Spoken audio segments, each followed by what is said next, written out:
Ladies and gentlemen, welcome to Victorian Frights, the Eaton Public Library's first online edition. We have a couple of house announcements we'd like to make before we begin with our readings for the evening. Please make sure that you do, if you can, lower the lights in your own home in order to simulate the experience that we're attempting to give. Also, please enjoy yourselves this evening. We are filming in front of a live, or semi-live, studio audience. This library, as you may know, is old. Almost dating back to the Victorian era itself. And some say there's a spirit that lives here, which shouldn't surprise us, as it is a house of learning, or as some might say, a tomb of learning. But as Henry Wadsworth Longfellow reminded us many years ago, all houses wherein men have lived and died are haunted houses. Through the open doors, the harmless phantoms on their errands glide with feet that make no sound upon the floors.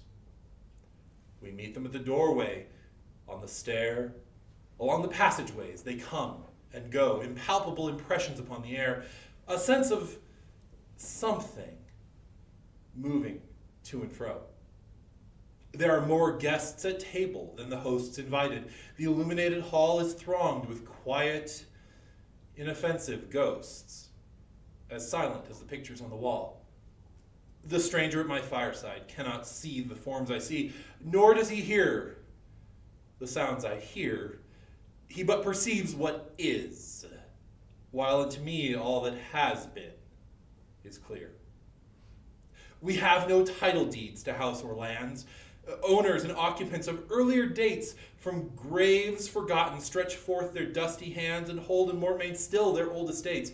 The spirit world around this world of sense floats like an atmosphere, and everywhere wafts through these earthly mists and vapors dance a vital breath of more ethereal air. Our little lives are kept in equipoise by opposite attractions and desires, the struggle for the instinct that enjoys, and the more noble instinct that aspires. These perturbations, this perpetual jar of earthly wants and aspirations high, come from the influence of an unseen star, an undiscovered planet in our sky. And as the moon from some dark gate of cloud throws o'er the ocean a bridge of light, across whose trembling planks our fancies crowd into the realm of mystery and night, so from the world of spirits there descends a bridge of light, connecting it with this, o'er whose unsteady floor that sways and bends wander our thoughts above the dark abyss. We hope you enjoy today's readings, and we pray that the spirit that inhabits this tomb enjoys them as well.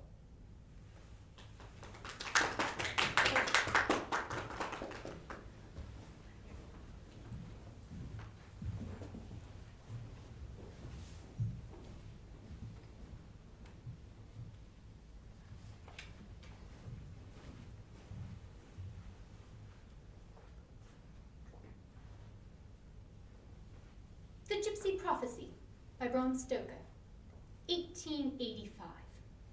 I really think, said the doctor, that at any rate one of us should rather go whether or not the thing is an imposture. Good, said Constantine. After dinner we'll take our cigars and we'll stroll on over to the camp. Accordingly, when dinner was over and the tour finished, Joshua Constantine and his friend, Dr. Furlong, went over to the east side of the moor, where the gypsy encampment lay. As they were leaving, Mary Constantine, who had walked to the far the end of the garden, where it opened into the laneway, called after her husband, "Mind, Joshua, you are to give them a fair chance, but don't give them any clue to a fortune, and don't get to flirting with any of those gypsy maidens, and take care to keep Gerald out of harm." For answer, Constantine held his hand up as in taking a stage oath, and whistled the air of the old song, The Gipsy Countess. Gerald joined in the strain, and then breaking into a merry laughter, the two men passed along the lane to the common, turning now and then to wave at their hands at Mary, who was leaning over the gate in the twilight, looking after them. It was a lovely evening in the summer. The very air was full of rest and quiet happiness, as though an upward type of peacefulness and joy which made a heaven of the home of the young married folk. Constantine's life had not been an eventful one. The only disturbing element which he had ever known was in his wooing of Mary Winston, and the long-continued objection of her ambitious parents, who, when discovering their attachment to the young barrister, had tried to keep the young folk apart by sending their daughter away on a long round of visits, having made her promise to neither correspond with her lover during. But love, however, stood the test. Neither absence nor neglect seemed to cool the passion of the young man, and jealousy seemed a thing unknown to his sanguine nature. So, after a long period of waiting, the parents had given in, and the young folk were married. They had only been living in the cottage for a few months, and were just beginning to feel at home. Gerald Burleigh, Joshua's old college chum, and himself a sometimes victim of Mary's beauty, had arrived a week before, to stay with them as long as he could tear himself away from his work in London. When her husband had quite disappeared, Mary went into the house, and sitting down at the piano, gave an hour to Mendelssohn. It was a short walk to the common, and before the cigars had requiring renewing, the men had reached the gypsy camp. The place was as picturesque as gypsy camps, when in villages and when business is good, usually are. There were some few persons around the fire, investing their money in prophecy, and a large number of others, poor or more posthumous, who stayed just outside the bounds, but near enough to see all that went on. As the two gentlemen approached, the villagers who knew Joshua made way a little, and a pretty keen-eyed gypsy girl tripped up to them and asked if they would tell their fortune. Joshua held out his hand, but the girl, without seeing it, stared at his face in a very odd manner. Gerald nudged him. You must cross her hand with silver. It's one of the most important parts of the mystery. Joshua took from his pocket a half-crown and held it out to her.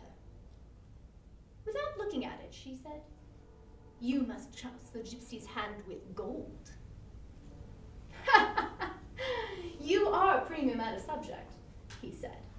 Joshua was the kind of man, universal man, the kind who can tolerate being stared at by a pretty girl. With some deliberation, he answered, All right, here you are, my pretty girl, but you must give me a real good fortune for it. And he handed her the half-sovereign. Which she took, saying, It is not for me to give good fortune or bad, but only to read what the stars have said. She took his right hand and turned it palmward. But the instant her eyes met it, she dropped it as if it was red hot, and with a startled look glided swiftly away. Lifting the curtain of the large tent which occupied the center of the camp, she disappeared within. Sold again, said the cynical Gerald. Joshua stood a little amazed, and not altogether satisfied. They both watched the tent. A few moments later, there emerged an opening, not from the young girl, but a stately-looking woman of middle age and commanding presence. The instant she appeared, the whole camp seemed to stand still. The clamor of tongues, the laughter, the noise of work were, for a second or two, arrested. And every man or woman who sat or crouched or lay stood up and faced the imperial-looking gypsy. The queen, of course, murmured Gerald. We're in luck tonight. The gypsy queen threw a searching glance around the camp, and then, without hesitating an instant, came straight over and stood before Joshua. Hold out your hand, she said in a commanding tone. Again Gerald spoke, sotto voce. I haven't been spoken that way since I was in school. Your hand must be crossed with gold.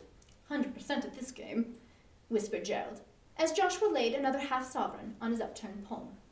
The gypsy looked at the hand with knitted brows, then suddenly looking up into his face, said, Have you a strong will?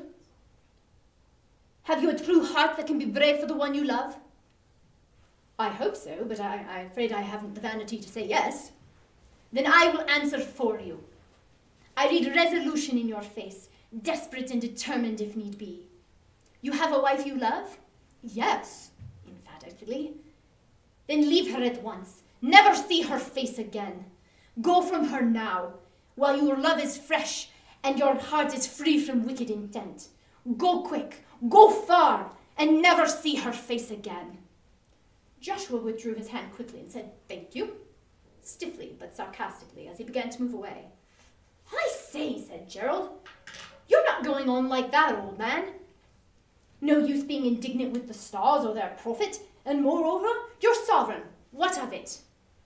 At least hear the matter out. Silence, ribald," commanded the queen. "You know not what you do. Let him go, and go ignorant, if he will not be warned." Joshua immediately turned back. "At all events, I will see this thing out. And now, madam, you have given me advice, but I paid for a fortune."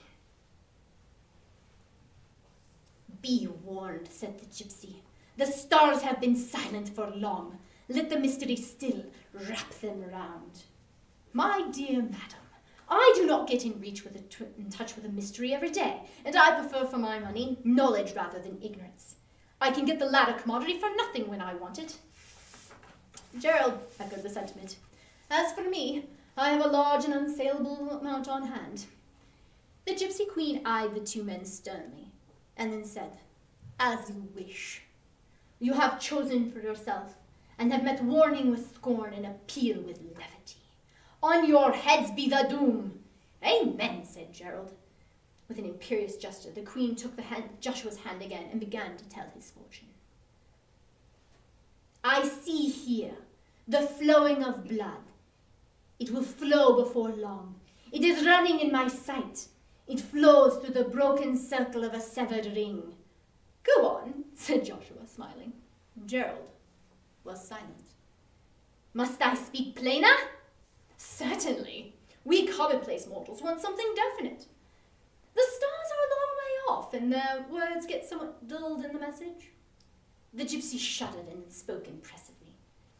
"This is the hand of a murderer, the murderer of his wife." She dropped the hand and turned away. Joshua laughed. "Do you know," he said, "I think if I were you, I would prophesy some jurisprudence into the system. For instance, you say, 'This is the hand of a murderer.' Whatever it may be in the future, or potentially, it is at present not one. You ought to give your prophecy in such terms as 'the hand which will be a murderer's,' or rather, 'the hand of one who will be the murderer of his wife.' The stars are really not good at technical questions." The gypsy made no reply of any kind, but with drooping head and indistinct mien, walked slowly to her tent, lifting the curtain, and disappeared. Without speaking, the two men turned homewards and walked across the moor. Presently, after some little hesitation, Gerald spoke. "Of course, old man, this is all a joke, a ghastly one, but still a joke. Would it not be well to keep it to ourselves?" "How do you mean?" "Well, not tell your wife. It might alarm her." "Alarm her? My dear Gerald, what are you thinking of? Why would she be alarmed or afraid of me if all the gypsies that didn't come from Bohemia agreed I was to murder her, or even have a hard thought of her, while so long as she was saying Jack Robinson?" Gerald remonstrated.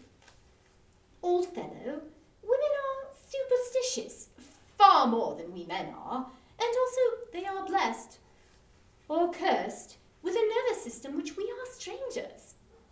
I see too much of it in my work, not to realize it. Take my advice, and do not let her know. You will frighten her." Joshua's lips unconsciously hardened as he answered, "My dear fellow, I would not have a secret from my wife. Why, it would be the beginning of a new order of things between us. We have no secrets from each other. If we ever have, you will then may begin to look out for something odd between us." "Still," said Gerald, "at the risk of unwelcome interference, I say again, be warned in time." "The gypsy's very heard, said Joshua. You and she seem to be with one accord. Tell me, old man, is this a put-up thing? You told me of the gypsy camp. Did you arrange it all with Her Majesty? This was said with an air of bantering earnestness. Gerald assured him that he had only heard of the camp this morning, but he made fun of every answer of his friend. And in the process of this raillery, the time passed, and they entered the cottage. Mary was sitting at the piano, but not playing. The dim twilight had woken some very tender feelings in her breast, and her eyes were full of gentle tears. When the men came in, she stole over to her husband's side and kissed him, and Joshua struck a tragic attitude. Mary, he said, in a deep voice, before you approach me, listen to the words of fate. The stars have spoken, and the doom is sealed. What is it, dear? Tell me the fortune, but do not frighten me. Not at all, my dear. But there is a truth which would be well you should know. Nay, it is necessary, so that all of your arrangements can be made beforehand, and everything be done in order. Go on, dear. I'm listening. Mary Constantine, your effigy may still be seen at Madame Tussaud's. The juris imprudent stars have announced their fell tidings, and that this hand is red with blood, your blood. Oh, Mary, my God, Mary! He sprang forward, but too late to catch her. She fell fainting on the floor. I told you, said Gerald. You don't know them as well as I do.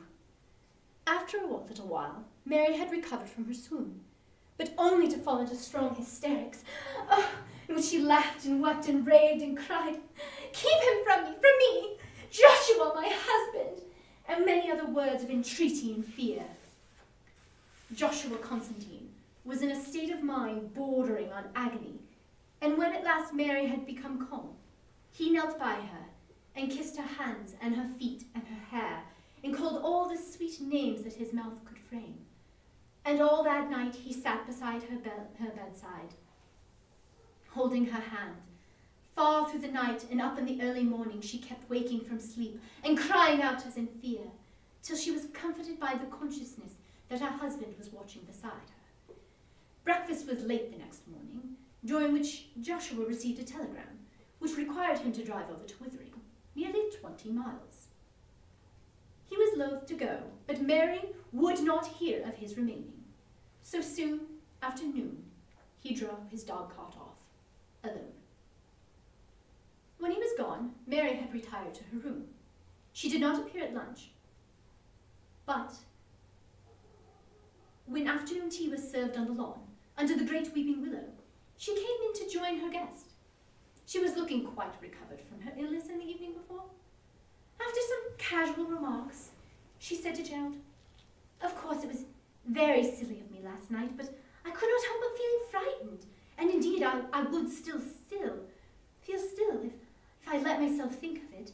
But after all, these people might only imagine things, and I've got a test that can hardly fail to show if the prediction is false. If indeed it be false, she added sadly. What is your plan? Asked Gerald. I shall go myself to the gypsy camp and have my fortune told by the Queen. Capital. May I go with you? Oh, no, that would spoil it. She might know it you and guess it me and suit her utterance accordingly.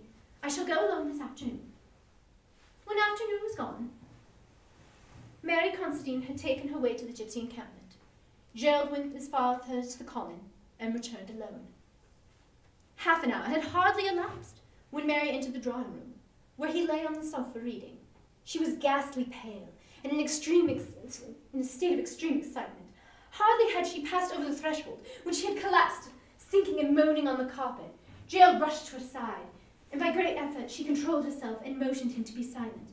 He waited, and his ready attention to her wish seemed to be her best help. For in a few minutes she had somewhat recovered and was able to tell him what had passed. When I got to the camp, she said, there did not seem to be a soul about. I went to the centre and stood there. Suddenly a tall woman stood beside me. Something told me I was wanted, she said. I held out my hand and laid a piece of silver on it. She took it from her, and her neck a small golden trinket, and laid it there also. and then seizing the two, she threw them into the stream that ran by. She took her hand in mine, my hand in hers, and spoke, "Naught but blood in this guilty place," and turned away. I caught hold of her and asked her to tell me more. But after some hesitation, she said, "Alas, alas, I see you lying at your husband's feet, and his hands are red with blood." Gerald did not feel at all at ease. He tried to laugh it off. "Surely this woman has a craze about murder." "Do not laugh," said Mary. "I cannot bear it." And then, as if by sudden impulse, she left the room. Not long after Joshua returned, bright and cheery and as hungry as a hunter after his long drive, his presence cheered his wife, who seemed much brighter. But she did not mention the subject of the episode of the Gipsy camp, and so Gerald did not mention it either. And as if by tacit consent, the subject was not alluded to during the evening. But there was a strange, settled look on Mary's face, which Gerald could not but observe.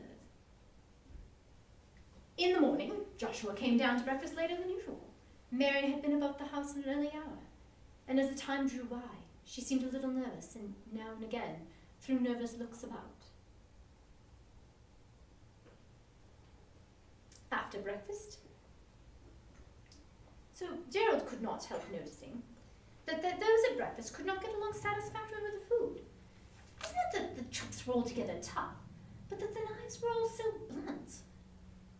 Being a guest, of course, he made no sign, but presently he saw Joshua draw his thumb across the edge of his knife in an unconscious sort of way, an action that Mary turned pale and almost fainted. After breakfast, they all went out to the lawn. Mary was making up a bouquet and said to her husband, "Get me a few the tea roses, dear." Joshua pulled down a cluster from the house. The stem bent, but it was too tough to break. He put his hand in his pocket to get his knife, but in vain. "Lend me your knife, Gerald." But Gerald had not got one, so he went into the breakfast room and took one from the table. He was feeling out its edge and grumbling. "What on earth has happened to all the knives? The edges all seem ground off." Mary turned away hurriedly and entered the house. Joshua tried to sever the stock with a blunt knife, as country cooks sever necks of fowls and schoolboys cut twine. With a little effort, he finished the task. The cluster of roses grew thick, so he determined to gather a great bunch. He could not find a sharp knife in the whole sideboard where the cutlery was kept. So he called Mary, and when she came and told her of the state of things, she looked so agitated and so miserable that he could not help but know the truth. And as if astounded and hurt, he asked her, "Do you mean to tell me that you have done it?" She broke in, "Oh, Joshua, I was so afraid." He paused, and a set white look came over his face. "Mary," he said, "this is all the trust you have in me? I would not have believed it. Oh, Joshua, she cried in entreaty, "forgive me," and wept bitterly. Joshua thought a moment, and then said, "I see how it is. We shall better end this, or we shall all go mad." He ran into the drawing room. "Where are you going?" almost screamed Mary. Gerald saw what he meant, that he would not be tied to blunt instruments by the force of superstition, and was not surprised when he saw him come out through the French window, bearing in his hand a large gawker knife, which usually lay on the center table, which his brother had sent from northern India. It was one of those great hunting knives which worked such havoc at close quarters of the enemies of the lower Gaucas during the mutiny, of great weight, but so evenly balanced in the hand as to seem light, with the edge like a razor.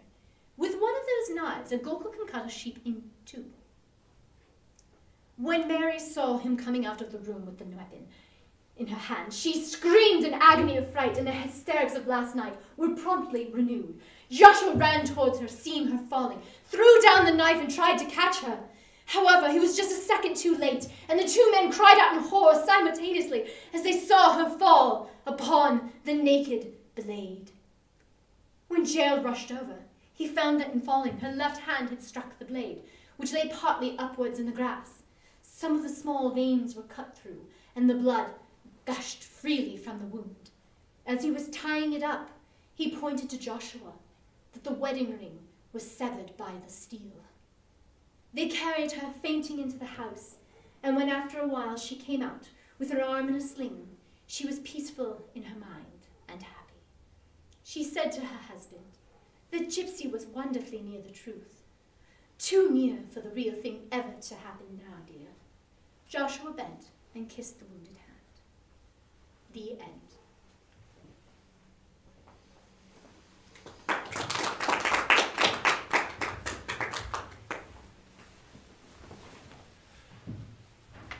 Victorian era was a time of superstition, of belief, faith. A time when science, magic, spiritualism, science were all melded together, merging, becoming one. A time when the question that was asked of Harry Houdini was not the question that would be asked today of a magician. The question today would be, when did you learn these tricks? The question asked of Harry Houdini was, when did you gain these abilities? It was also a time when psychology, the science of the mind, began to be a thing, when people could study, question, experiment, push back against the darkness surrounding the world, surrounding the European brand of knowledge. A time when mesmerism and hypnosis came to be, a time when superstition had power because of these skills. We're going to experience this now. If you would like to join along, you may do so from home, or you in the audience may do so as well. I would like you to take your hands and place them straight in front of you, and imagine, using just the power of your mind, magnets embedded deep within your fingertips and your palms, magnets of incredible power, magnetic force, and attraction. Go ahead and close your eyes and picture those magnets as I count down, drawing your fingers closer together. As I count 10, magnetic power drawing closer and closer, more and more powerful. 9, closer, more magnetic force, more power. 8, as you listen to my words and feel that magnetic force drawing your fingers together. 7, 6, closer, magnetism. 5, 4, 3, your fingers are almost touching.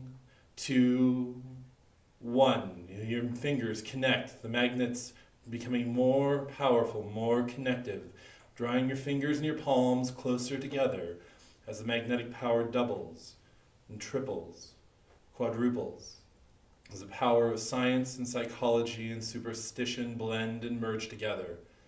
Now, go ahead and open your eyes and feel the power of those magnets still holding your fingers and your palms together as you slowly draw them apart. Feeling the power of words, the power of the words that we will be using for the rest of the evening.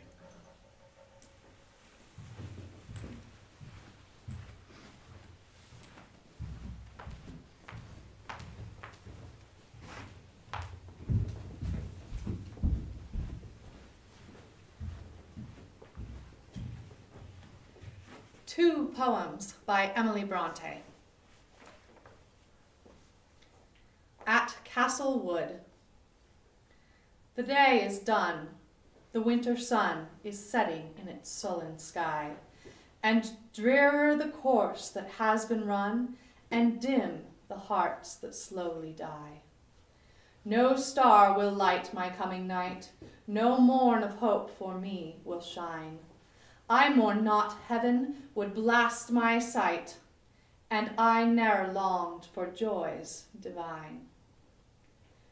Through life's hard task I did not ask celestial aid, celestial cheer. I saw my fate without its mask, and met it too without a tear. The grief that pressed my aching breast was heavier far than earth can be, and who would dread eternal rest when labor's hour was agony? Dark falls the fear of this despair on spirits born of happiness. But I was bred the mate of care, the foster child of sore distress. No sighs for me, no sympathy, no wish to keep my soul below. The heart is dead in infancy, unwept, for let the body go. The night is darkening round me. The night is darkening round me. The wild winds coldly blow. But a tyrant's spell has bound me, and I cannot go. The giant trees are bending, their bare boughs wade with snow. The storm is fast descending, and yet I cannot go.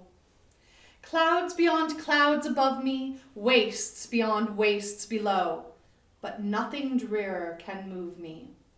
I will not, cannot go.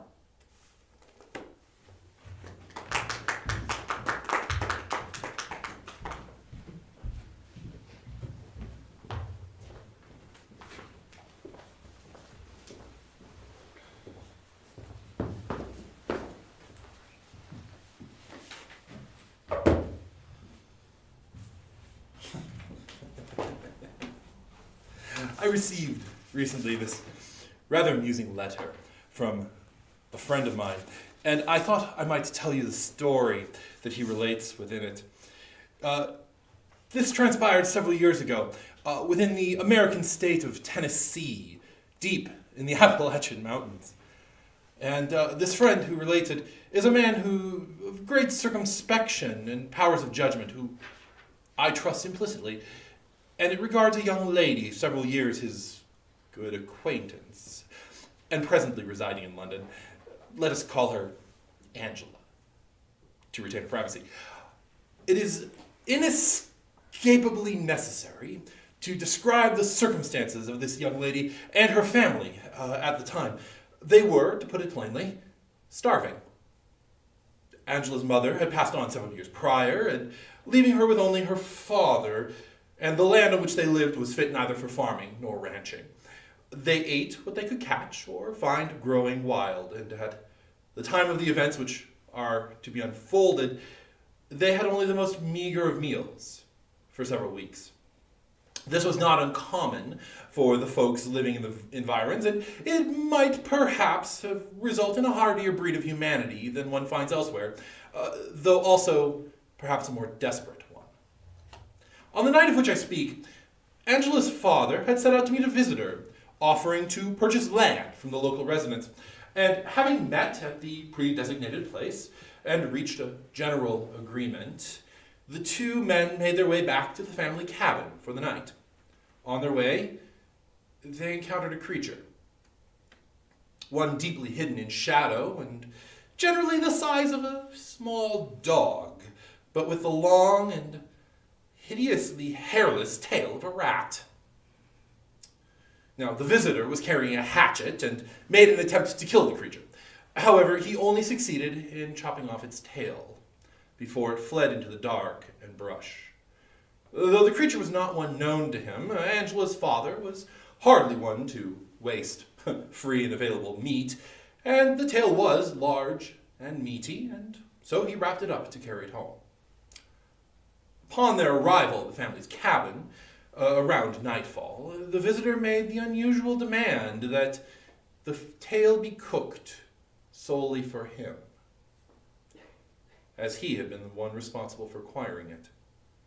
And due to the rules of courtesy toward a guest, observed even in such dark and desolate places as America, Angela and her father watched hungrily while the man ate, apparently with great relish. Afterward, he demanded he be given the only bed to sleep in, and settled down for the night, with Angela and her father displaced into a back room to sleep in what amounted to a windowless closet. Now, later that night, perhaps around midnight, there came a high voice outside the cabin, immediately waking those within with its strange and foreboding words. Taily-po, Taily-po, who's got my Taily-po? Now, running to the door with his gun, Angela's father could see nothing, but he set loose his 3 hounds, and expecting them to chase the intruder away, they ran barking and baying into the night.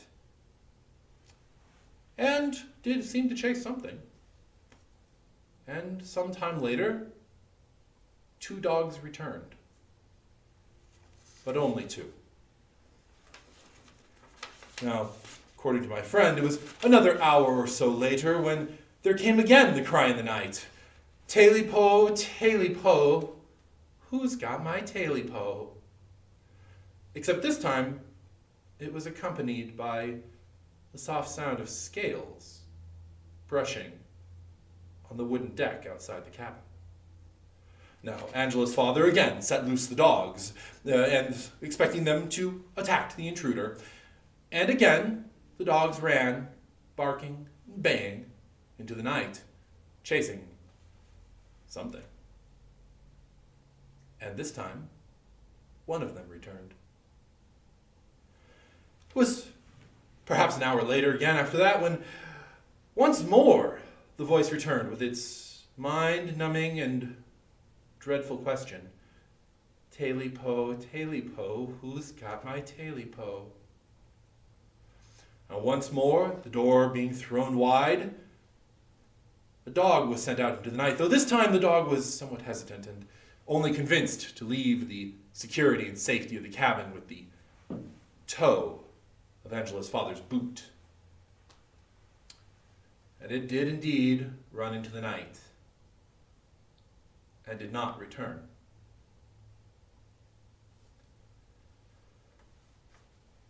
It was some time later when there was the sound of scales on the deck,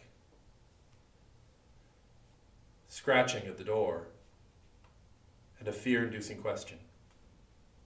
Taily-po, Taily-po, who's got my Taily-po?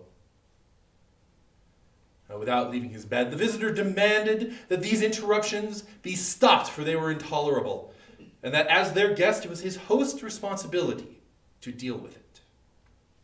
Taking his gun from its place and warning her to stay in the back room and keep the door closed, Angela's father stepped out the front door. Some moments later, 2 shots filled the night, and then silence. Angela waited for some time for her father's return, an hour, and then 2, and at last she heard the soft brush of scales, a scratch at the door, the sound of the doorknob turning, and then the creak of bed hinges, followed by a statement. Taily-po, Taily-po, you've got my Taily-po. The visitor's screams died away, eventually.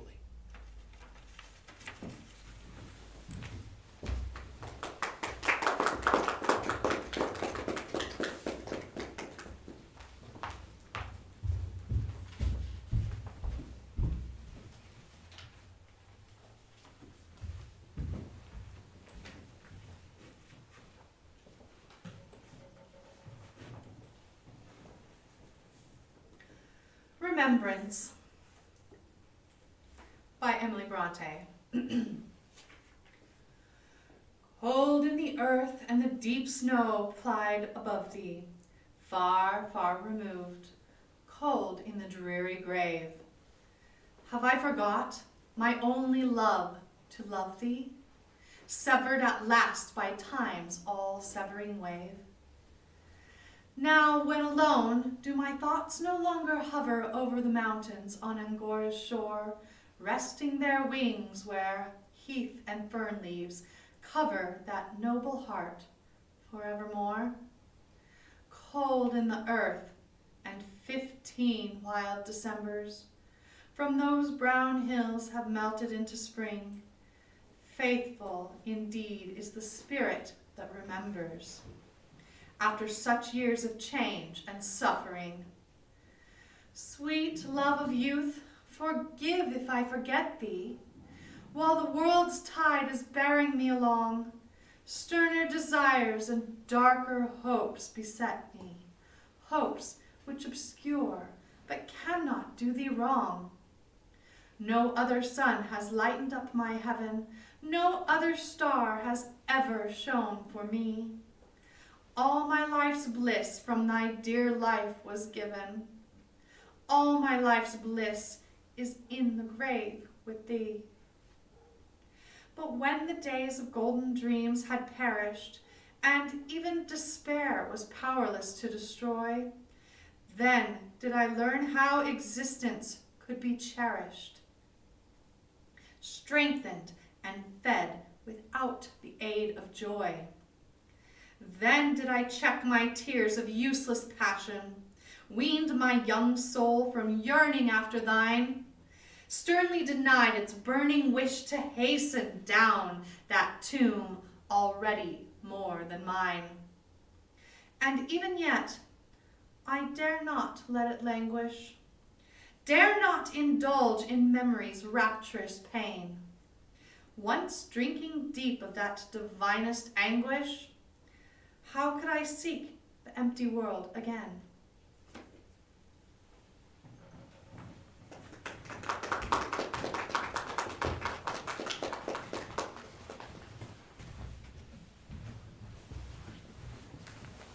Darkness, fear, dread, horror. Victorian time was something that was clearly not necessarily the greatest. Imagine the night sky lit by stars only.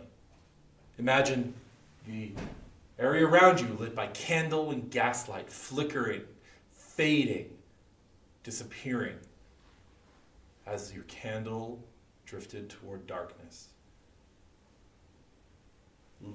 Lord Byron, I had a dream, which was not all a dream. The bright sun was extinguished, and the stars did wander darkling in the eternal space, rayless and pathless, and the icy earth swung blind and blackening in the moonless air. Morn came and went, and came and went, and came again and brought no day, and men forgot their passions in the dread of this, their desolation, and all hearts were chilled into a selfish prayer for light. And they did live by watchfires, and the thrones, the palaces of crowned kings, the huts, the habitations of all things which dwell, were burnt for beacons. Cities were consumed, and men were gathered round their blazing homes to look once more into each other's face. Happy were those who dwelt within the eye of the volcanoes and their mountain torch. A fearful hope was all the world contained. Forests were set on fire, but hour by hour they fell and faded, and the crackling trunks extinguished with a crash, and all was black. The brows of men by the despairing light wore an unearthly aspect, as by fits the flashes fell upon them. Some lay down and hid their eyes and wept, and some did rest their chins upon their clenched hands and smiled. And others hurried to and fro and fed their funeral piles with fuel and looked up with mad disquietude on the dull sky, the pall of a past world, and then again with curses cast them down upon the dust and gnashed their teeth and howled. The wild birds shrieked, and terrified did flutter on the ground and flap their useless wings. The wildest brutes came tame and tremulous, and vipers crawled and twined themselves among the multitude, hissing but stingless, and they were slain for food. And war, which for a moment was no more, did glut himself again, A meal was bought with blood, and each sate sullenly apart, gorging himself in gloom. No love was left. All earth was but one thought, and that was death, immediate and inglorious. And the pang of famine fed upon all entrails. Men died, and their bones were as tombless as their flesh. The meager by the meager were devoured. Even dogs assailed their masters, all save one, and he was faithful to a corpse, and kept the birds and beasts and famished men at bay, till hunger clung them, or the dropping dead lured their lank jaws. Himself he sought out no food, but with a piteous and perpetual moan, at a quick, desolate cry, licking the hand which answered not with a caress, he died. The crowd was famished by degrees, but 2 of an enormous city did survive, and they were enemies. They met beside the dying embers of an altar place, where had been heaped a mass of holy things for an unholy usage. They raked up and shivered, scrapped with their cold skeleton hands the feeble ashes, and their feeble breath blew for a little life, and made a flame, which was a mockery. And then they lifted up their eyes as it grew lighter, and beheld each other's aspects, saw and shrieked, and died. Even of their mutual hideousness they died, unknowing who he was upon whose brow famine had written fiend. The world was void.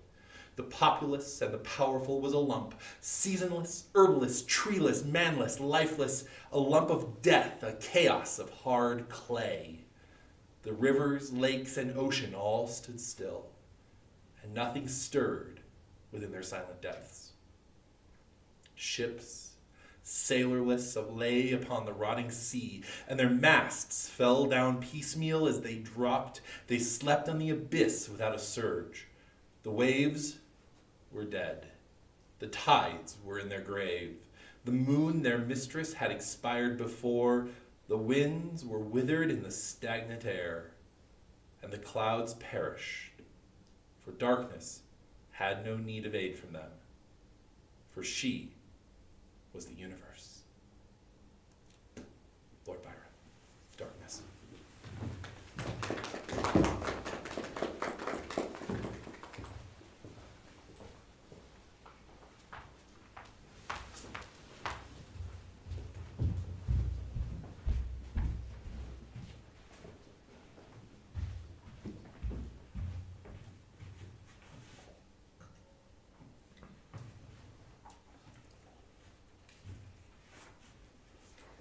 Unhappy is he to whom the memories of childhood bring only fear and sadness. Wretched is he who looks back upon lone hours in vast and dismal chambers with brown hangings and maddening rows of antique books, or upon odd watches in twilight groves of grotesque, gigantic, and vine-encumbered trees that silently wave twisted branches far aloft. Such a lot the gods gave to me. To me. The dazed, the disappointed, the barren, the broken. And yet I am strangely content, and cling desperately to those whose sear memories, when my mind momentarily threatens to reach beyond. The other. I know not where I was born, save that the castle was infinitely old and infinitely horrible, full of dark passages and having high ceilings where the eye could find only cobwebs and shadows. The stones in the crumbling corridors seemed always hideously damp, and there was an accursed smell everywhere, as if the piled up corpses of dead generations. It was never light, so that I used to sometimes light candles and gaze steadily at them, just for the relief. Nor was there any sun outdoors, since the terrible trees grew high above the topmost accessible tower. There was one black tower which reached above the trees into the unknown outer sky, but that was partly ruined and could not be ascended, save by a well-nigh impossible climb up the sheer wall, stone by stone. Now, I must have lived years in this place, but I cannot measure the time. Beings must have cared for my needs, yet I cannot recall any person except myself, or anything alive but the noiseless rats and bats and spiders. I think that whoever nursed me must have been shockingly aged, since my first conception of a living person was that of something mockingly like myself, yet distorted and shriveled and decaying like the castle. To me, there was nothing grotesque in the bones and skeletons that strode some of the stone crypts deep down among the foundations.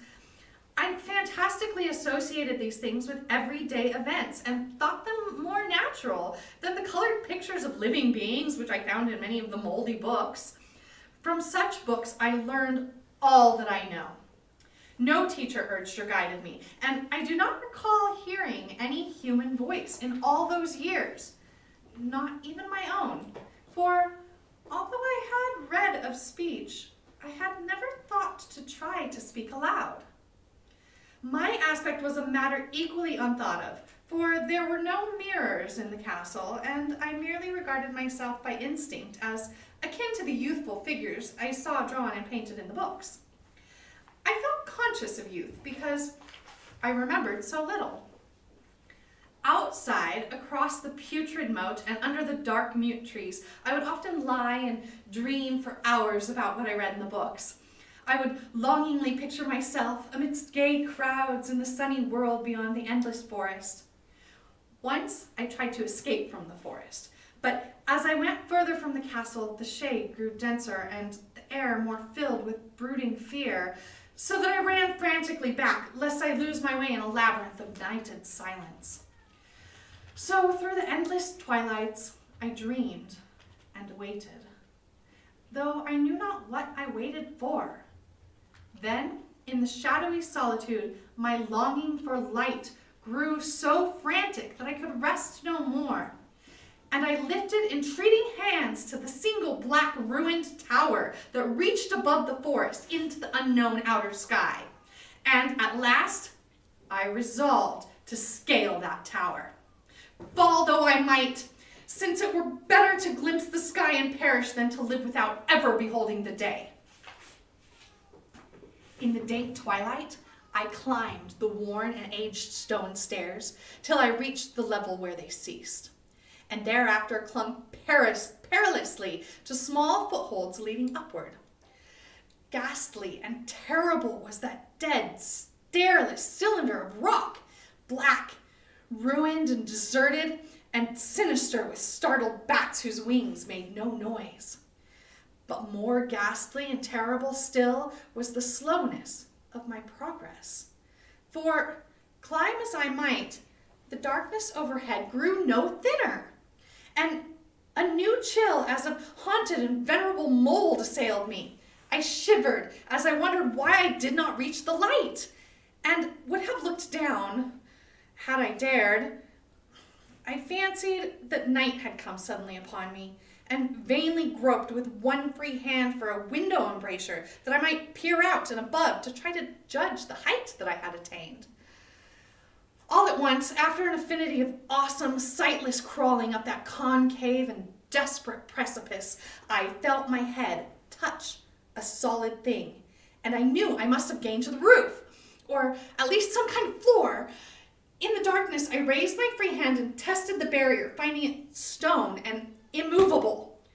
Then came a deadly circuit of the tower, clinging to whatever holds the slimy wall could give, till finally my testing hand found the barrier yielding, and I turned upward again, pushing the slab door with my head as I used both hands in my fearful ascent. There was no light revealed above, and as my hands went higher, I knew that my climb was for the nonce ended, since the slab was the trap door of greater circumference than the tower. No doubt the floor of some lofty and capacious observation chamber. I crawled through carefully and tried to prevent the heavy slab from falling back into place, but failed at the latter attempt. As I lay exhausted on the stone floor, I heard the eerie echoes of its fall. but hoped when necessary to pry it open again. Believing I was now at a prodigious height, far above the accursed branches of the wood, I dragged myself up from the floor and fumbled about for windows that I might look for the first time upon the sky and the moon and stars of which I had read.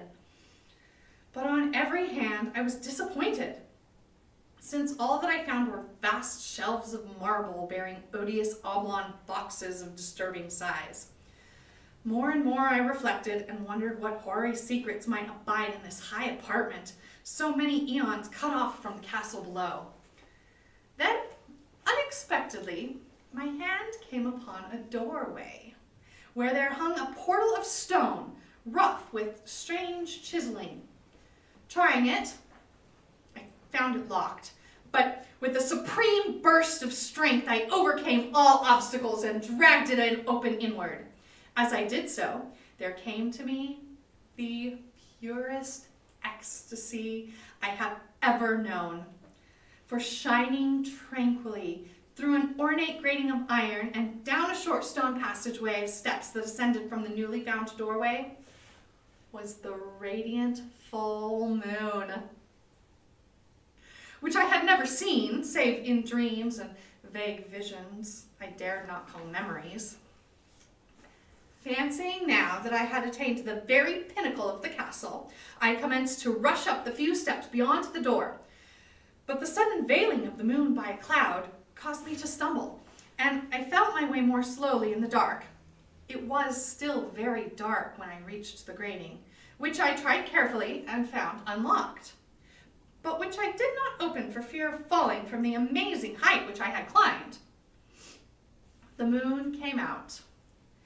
Most demoniacal of all shocks, that is, the abysmally unexpected and grotesquely unbelievable, nothing I had before undergone could compare in terror with what I saw now. I now saw the bizarre marvels that sight implied. The sight itself was as simple as it was stupefying, for it was merely this. Instead of a dizzying prospect of treetops seen from a lofty eminence, there, stretched around me, on a level, though the grating nothing less than the solid ground, decked and diversified by marble slabs and columns, and overshadowed by an ancient stone church, whose ruined spire gleamed spectrally in the moonlight. Half unconscious, I opened the grating and staggered out upon the white gravel path that stretched away in two directions. My mind, stunned and chaotic as it was, still held the frantic craving for light, and not even the fantastic wonder which had happened could stay my course. I neither knew nor cared whether my experience was insanity, dreaming, or magic, but I was determined to gaze on brilliance and gaiety at any cost. I knew not who I was, or what my surroundings might be, though as I continued to stumble along, I became conscious of a kind of fearsome latent memory that made my progress not wholly fortuitous. I passed under an arch, out of that region of slabs and columns, and wandered through the open country, sometimes following the visible road, but sometimes leaving it curiously to tread across meadows, where only occasionally ruins bespoke the ancient presence of a forgotten road. Once I swam across a swift river where crumbling mossy masonry told of a bridge long vanished. Over 2 hours must have passed before I reached what seemed to be my goal, a venerable ivy castle in a thickly wooded park, maddeningly familiar, yet full of perplexing strangeness to me. I saw that the moat was filled in, and that some of the well-known towers were demolished, whilst new wings existed to confuse the beholder. But what I observed with chief interest and delight were the open windows, gorgeously ablaze with light and sending forth the sound of the gayest revelry. Advancing to one of these, I looked in, and I saw an oddly dressed company, indeed, making merry and speaking brightly to one another. I had never seemingly heard human speech before, and could guess on only vaguely what was said. Some of the faces seemed to hold expressions that brought up incredibly remote recollections. Others were utterly alien. I now stepped through the low window into the brilliantly lighted room.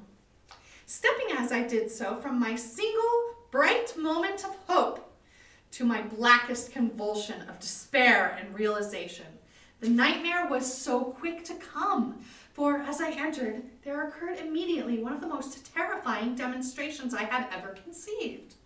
Scarcely had I crossed the sill when there descended upon the whole company a sudden and unheralded fear, hideous intensity, distorting every face and evoking the most horrible screams from nearly every throat. Flight was universal, and in the clamor and panic, several fell in a swoon and were dragged away by their maddeningly fleeing companions. Many covered their eyes with their hands and plunged blindly, awkwardly into the race to escape, overturning furniture and stumbling against the walls before they managed to reach one of the many doors. The cries were shocking, and as I stood in the brilliant apartment alone and dazed, listening to their vanishing echoes, I trembled at the thought of what might be lurking near me unseen. At a casual inspection, the room seemed deserted, but when I moved toward one of the alcoves, I thought I detected a presence there, a hint of motion beyond the golden arched doorway leading to another and somewhat similar room. As I approached the arch, I began to perceive the presence more clearly. And then, with the first and last sound I ever uttered, a ghastly ululation that revolted me almost as poignantly as its noxious cause, I beheld in full frightful vividness the inconceivable, indescribable, and unmentionable monstrosity which had, by its simple appearance, changed a merry company to a herd of delirious fugitives. I cannot even hint what it was like, for it was a compound of all that is unclean, uncanny, unwelcome, abnormal, and detestable. It was the ghoulish shade of decay, antiquity, and desolation, the putrid, dripping elevation of unwholesome revelation, the awful bearing of that which the merciful earth should always hide. God knows it was not of this world, or no longer of this world. Yet, to my horror, I saw that it's eaten away in bone-revealing outlines, a leering, abhorrent travesty on the human shape, and in its moldy, disintegrating apparel, an unspeakable quality that chilled me even more. I was almost paralyzed, but not too much so to make a feeble effort toward flight, a backward stumble which failed to break the spell in which the nameless, voiceless monster held me. My eyes, bewitched by the glassy orbs which stared loathsomely into them, refused to close. Though they were mercifully blurred and strewed the terrible object but indistinctly after the first shock. I tried to raise my hands to shut out the sight, yet so stunned were my nerves that my arm could not fully obey my will. The attempt, however, was enough to disturb my balance, so that I had to stagger forward several steps to avoid falling. As I did so, I became suddenly agonizingly aware of the nearness of the carry-on thing, whose hideous, hollow breathing I half fancied I could hear. Nearly mad, I found myself yet able to throw out a hand to ward off the fetid apparition which pressed so close, when in one cataclysmic second of cosmic nightmarish and hellish accident, my fingers touched the rotting outstretched paw of the monster beneath the golden arch. I did not shriek, but all the fiendish ghouls that ride the night wind shrieked for me, as in that same second there crashed down upon my mind a single and fleeting avalanche of soul-annihilating memory. I knew in that second all that had been. I remembered, beyond the frightful castle and the trees and recognized the altered edifice in which I now stood. I recognized, most terrible of all, the unholy abomination that stood leering before me as I withdrew my sullied fingers from its own. But in the cosmos there is a balm as well as bitterness, and that balm is nepenthe. In the supreme horror of that second, I forgot what had horrified me, and the burst of black memory vanished in a chaos of echoing images. In a dream, I fled from that haunted and accursed pile and ran swiftly and silently into the moonlight. When I returned to the churchyard place of marble and went down the steps, I found the stone trapdoor immovable. But I was not sorry, for I had hated the antique castle and the trees. Now, I ride with the mocking and friendly ghouls on the night wind, and play by day amongst the catacombs of Nefren Ka in the sealed and unknown valley of Hadath by the Nile. I know that light is not for me, save that of the moon over the rock tombs of Neb, nor any gaiety, save the unnamed feasts of Nyctoris beneath the Great Pyramid. Yet in my new wildness and freedom I almost welcome the bitterness of alienage. For although Nepenthe has calmed me, I know always that I am an outsider, a stranger in this century and among those who are still men. This I have known ever since I stretched out my fingers to the abomination within that great gilded frame, stretched out my fingers and touched a cold, unyielding surface of polished glass.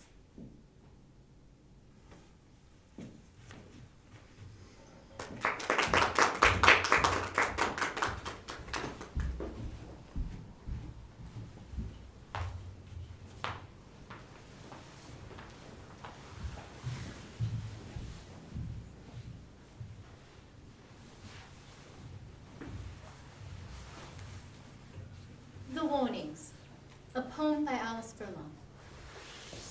I was milking in the meadow when I heard the banshee keening. Little birds were in the nest and lambs were on the lay. Upon the brow of Fairy Hill a ground gold moon was leaning. She parted from the exter as the banshee keened for me. I was weaving by the doorpost when I heard the death watch beating. I signed the cross upon me and I spoke the name of three. High and fair, through cold and air, a silver moon was fleeting, but the night began to darken as the death watch beat for me. I was sleepless on my pillow when I heard the dead man calling, the dead man that lies drowned at the bottom of the sea. Down in the west, in wind and mist, a dim white moon was falling. Now I must rise and go to him, the dead, who calls on me.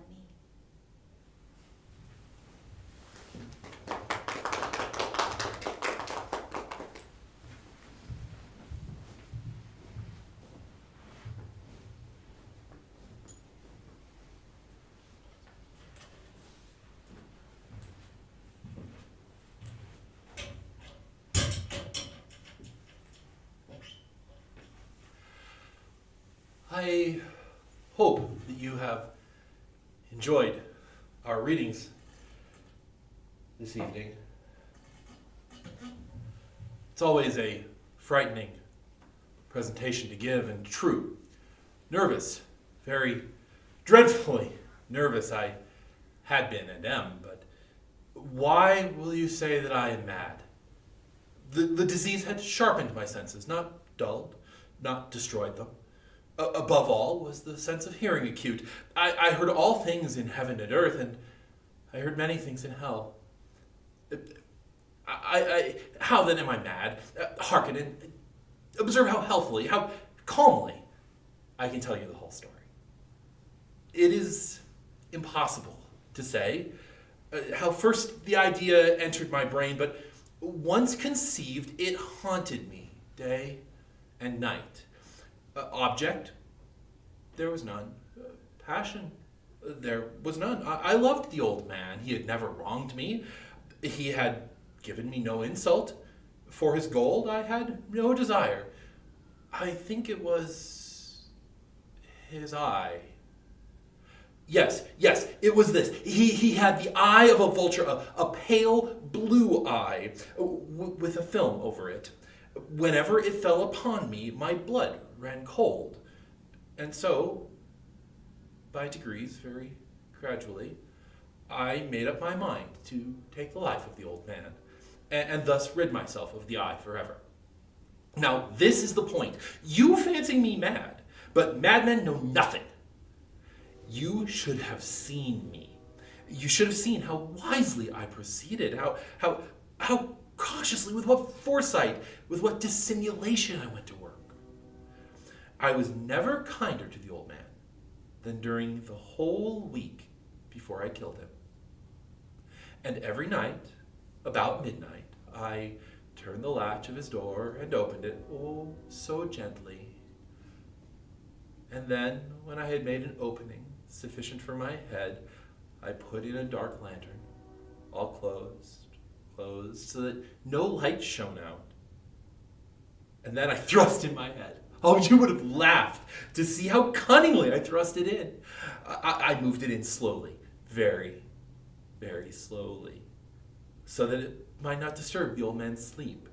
It took me an hour to place my head within the opening, so far that I could see him as he lay upon his bed.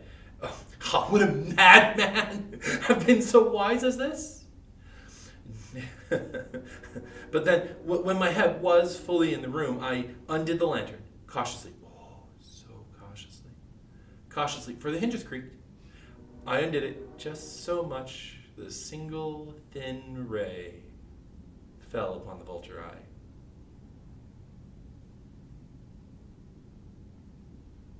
And this I did for 7 long nights. Every night, just at midnight.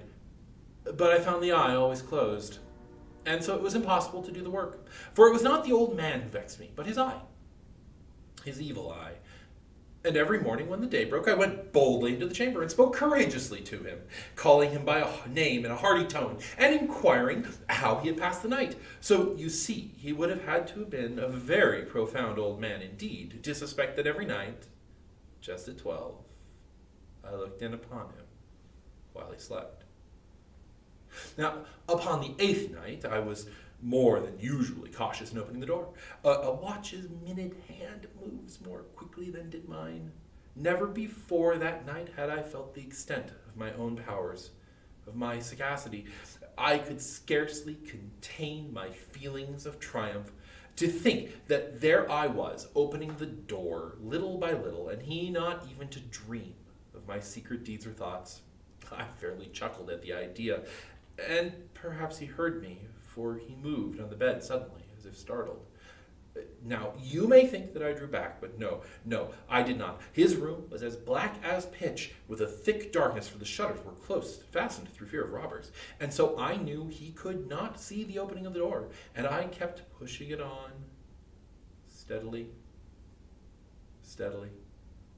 I had my head in, and was about to open the lantern, when my thumb slipped upon the tin fastening, and the old man sprang up in bed, crying out, "Who's there?"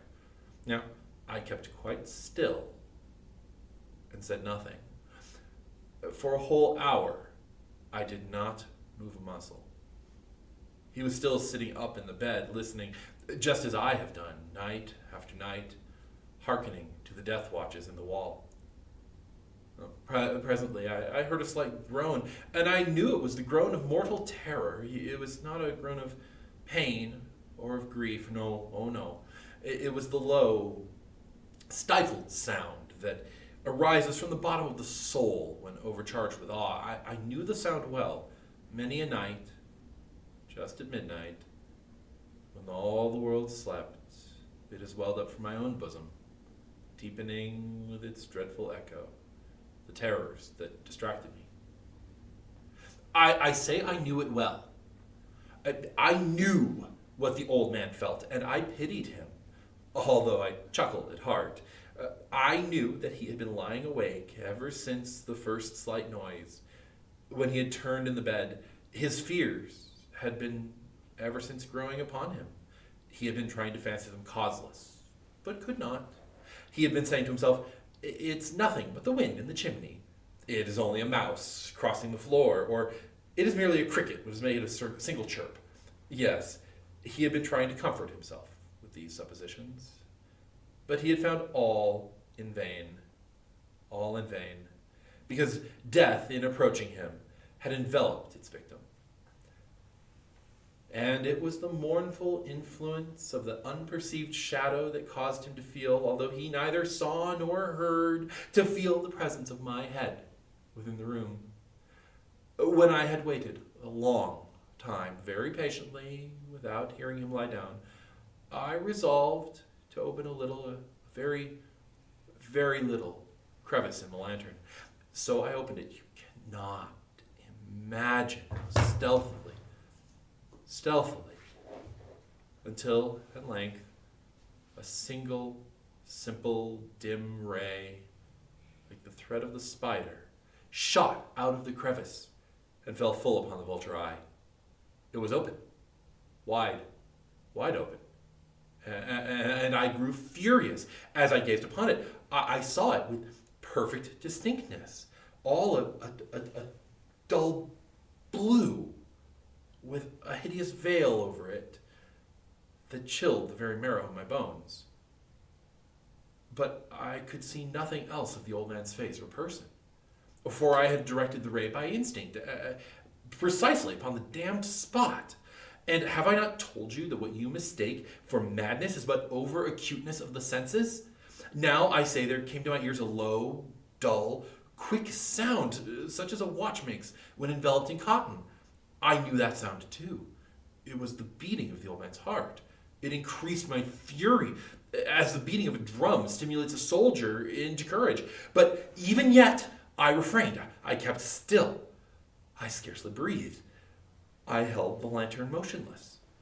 I tried how steadily I could maintain the ray upon the eye. Meantime, the hellish tattoo of the heart increased. It grew quicker and quicker and louder every instant. The old man's terror must have been extreme. It grew louder, I say, louder every moment. Do you mark me well? I have told you that I am nervous, and so I am. And now, at the dead hour of midnight, amid the dreadful silence of that old house, so strange a noise as this excited me to uncontrollable terror. Yet for some moments longer I refrained and stood still. But the beating grew louder. I thought the heart must burst.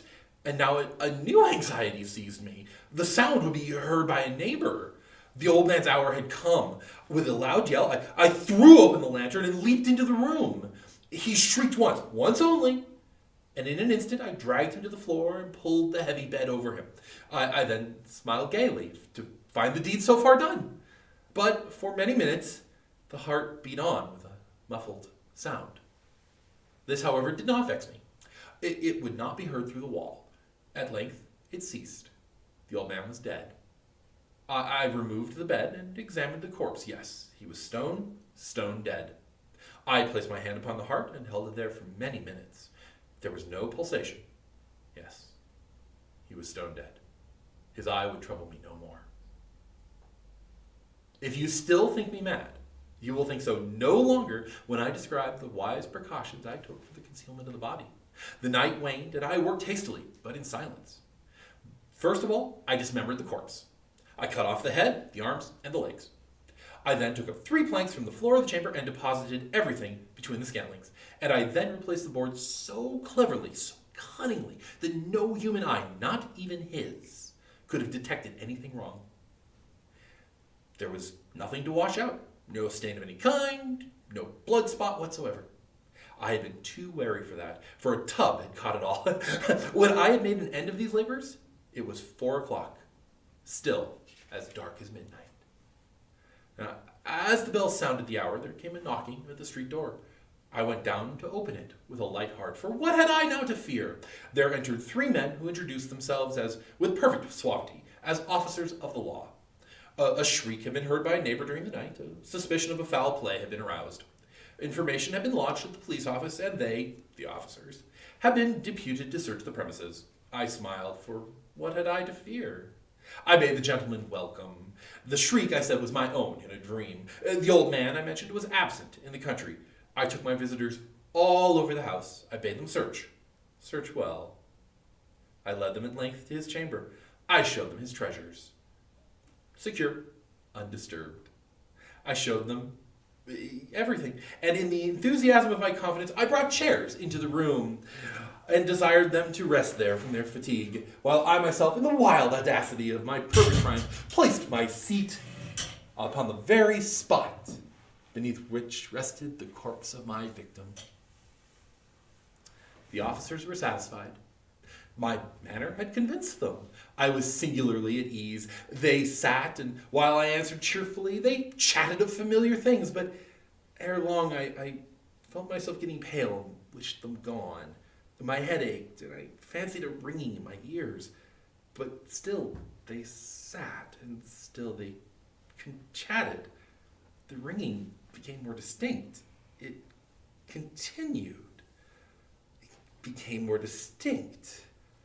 I talked more freely to get rid of the feeling, but it continued, gained definiteness, until at last I found that the noise was not within my ears.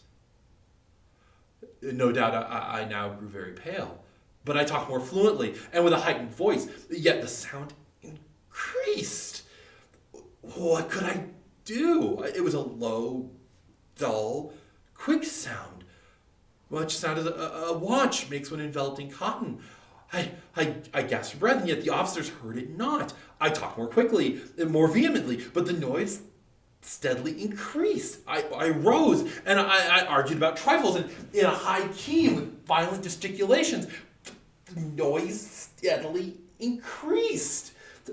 Why would they not be gone? I paced the floor to and fro with heavy strides, as if excited by the fury of the men's observations, but the noise increased. I swore. I swung the chair upon which I'd been sitting and grated it upon the boards, but the noise all around and over and continually increased. It grew louder, and still the men chatted pleasantly and smiled. Was it possible they heard it not? Oh, Almighty God, no, they heard, they suspected, they knew, they were making a mockery of my horror. This I thought, and this I think, but anything was better than this agony, anything was more tolerable than this derision. I could bear those hypocritical smiles no longer. I felt that I must scream or die, and now it's louder. Villains, I shrieked. Dissemble no more. I have amid the foul deed. It's here, dig up here. It is the beating of his still dead heart.